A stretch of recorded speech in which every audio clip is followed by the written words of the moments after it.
नमस्कार साथियों, स्वागत है आप सभी का बीपीएससी वाला के प्लेटफॉर्म पर। साथियों, बीपीएससी के अंतर्गत कुछ बदलाव देखने को मिला। हालांकि बीपीएससी आयोग के तरफ से ऐसी कोई महत्वपूर्ण जानकारी तो उपलब्ध नहीं कराई गई है, लेकिन जो भी जानकारियां सामने आई है, ये जानकारियां कई सारे प्रश्न भी खड़ा करती है। आपको बताना है कि ये जो बदलाव होने वाला है, ये बदलाव अच्छा बदलाव होने वाला है या तो फिर इस बदलाव की कोई कमियां हैं। सबसे पहले हम बदलाव पे चर्चा करेंगे और उसके सभी पहलुओं पर हम बात करेंगे। साथियों, अगर हम बीपीएससी परीक्षा की बात करते हैं तो बीपीएससी परीक्षा में कुल 3 महत्वपूर्ण चरण होते हैं। पहला चरण प्रीलिम्स परीक्षा का चरण होता है, जिसे हम प्रारंभिक परीक्षा भी कहते हैं, जो कि ऑब्जेक्टिव क्वेश्चन बेस्ड परीक्षा होती है, जहां पे हमसे किस प्रकार के तो ऑब्जेक्टिव क्वेश्चन पूछे जाते हैं, वस्तुनिष्ठ प्रश्न पूछे जाते हैं और विकल्पों का चयन करना होता है। प्रीलिम्स की जो परीक्षा है, ये नॉन सीरियस कैंडिडेट को परीक्षा से बाहर करने के लिए है, ताकि सीरियस कैंडिडेट को, गंभीर विद्यार्थियों को परीक्षा के अगले चरण मेंस अर्थात मुख्य परीक्षा में शामिल किया जा सके। जब हम मेंस चरण की बात करते हैं तो यह एक लिखित परीक्षा है।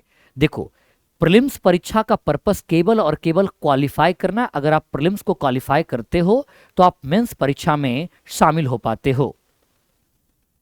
मेंस ऑब्जेक्टिव नहीं है बल्कि सब्जेक्टिव देखने को मिलता है। यहां पे विद्यार्थियों को कॉपियां लिखनी पड़ती है और मेंस में जो अंक प्राप्त होता है वो मेरिट का अंक होता है, क्योंकि जो फाइनल रिजल्ट आएगा उसमें ये मेंस के अंक शामिल किए जाते हैं।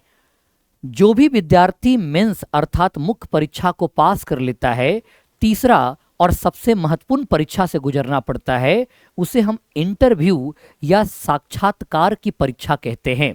हालांकि ये ज्ञान की परीक्षा नहीं होती है, ये बेसिकली एक आपकी अंडरस्टैंडिंग, आपकी थॉट, आपका जो व्यू पॉइंट है उसको जानने का एक माध्यम होता है। इसीलिए इंटरव्यू को पर्सनालिटी डेवलपमेंट के नाम से जानते हैं। और ये पर्सनालिटी डेवलपमेंट 120 से 120 नंबर की परीक्षा होती है। कितने नंबर की?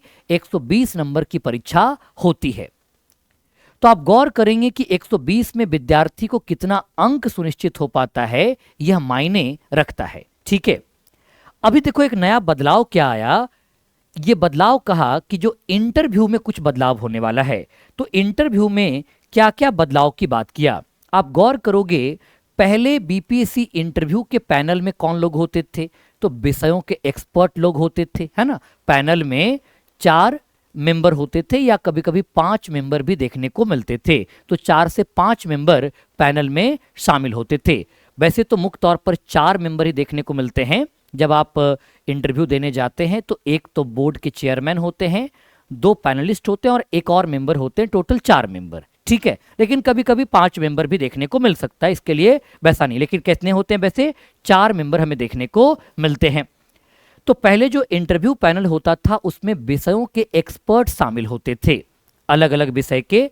लेकिन देखो, जरूरी तो नहीं होता था ना कि जैसे मान लो कि एक पैनल है, ए पैनल मान लेते हैं, तो उस पैनल में जब विद्यार्थी इंटरव्यू देने जा रहा है उसका ऑप्शनल विषय जो है वो ज्योग्राफी है, जबकि पैनल में बैठे जो लोग हैं उनमें से किसी का ज्योग्राफी नहीं है।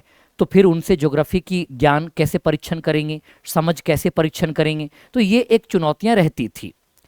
साथ ही साथ एडमिनिस्ट्रेशन का नॉलेज वाला भी व्यक्ति उस पैनल में होना चाहिए, ताकि एडमिनिस्ट्रेशन की समझ भी उससे जान सके कि अल्टीमेटली तो उसे इतिहास में तो सेवा देना नहीं है, सेवा तो जनता के बीच जाकर देना है।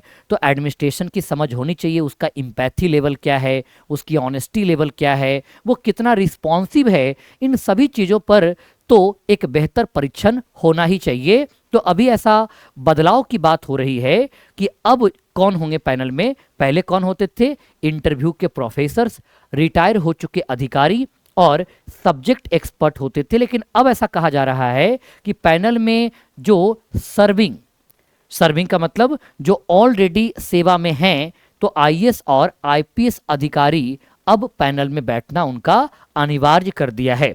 ये एक तो बड़ा बदलाव होने वाला है। हालांकि ये बदलाव देखो अच्छा है। मैं इस बदलाव को अच्छा क्यों मान रहा हूं, क्योंकि जो ऑलरेडी सिटिंग आईएएस और आईपीएस है वो एक बेहतर इनपुट लेकर आएगा और विद्यार्थियों को शायद प्रशासन के स्तर पर उसका बेहतर परीक्षण कर पाएगा। हालांकि आपको बताना है कि ये बदलाव अच्छा बदलाव है या तो फिर इस बदलाव में कोई कमियां हैं।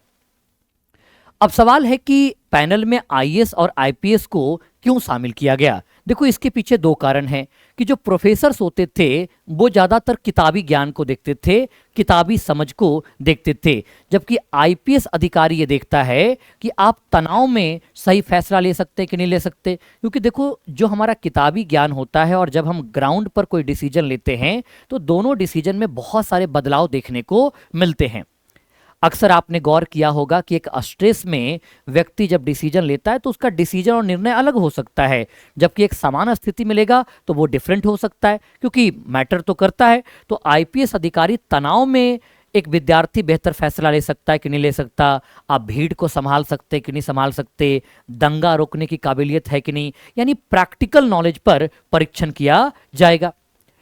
दूसरे बड़े अधिकारियों के आने से इंटरव्यू में जो पक्षपात की बात होती है, पैरवी की गुंजाइश होती है, वो भी कम हो जाएगा और अब इससे टैलेंट और मेरिट बेस्ड सिलेक्शन जो है वो सुनिश्चित हो पाएगा। तो ये भी इसका पक्ष देखने को मिलता है।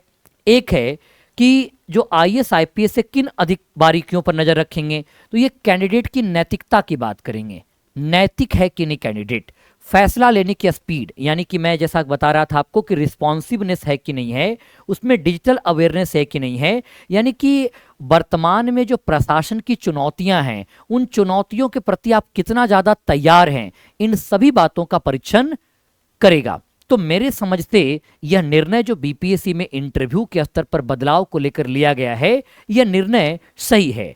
आपको कमेंट बॉक्स में बताना है कि आपको यह निर्णय कैसा लग रहा है और इस निर्णय में क्या क्या बदलाव और होना चाहिए, यानी आप क्या क्या सुझाव इंटरव्यू पैनल को देना चाहते हो। आप जरूर अपनी बात कमेंट बॉक्स में रखिएगा। ठीक है, तो साथियों हम लोग मिलेंगे अपनी क्लासेज के माध्यम से। अभी तो 72वीं बीपीएससी के लिए विद्यार्थी लगातार मेहनत कर रहा है और आप भी अपनी मेहनत को जारी रखिए, क्योंकि मेहनत करने वालों की कभी हार नहीं होती है। ठीक है, बहुत बहुत धन्यवाद साथियों।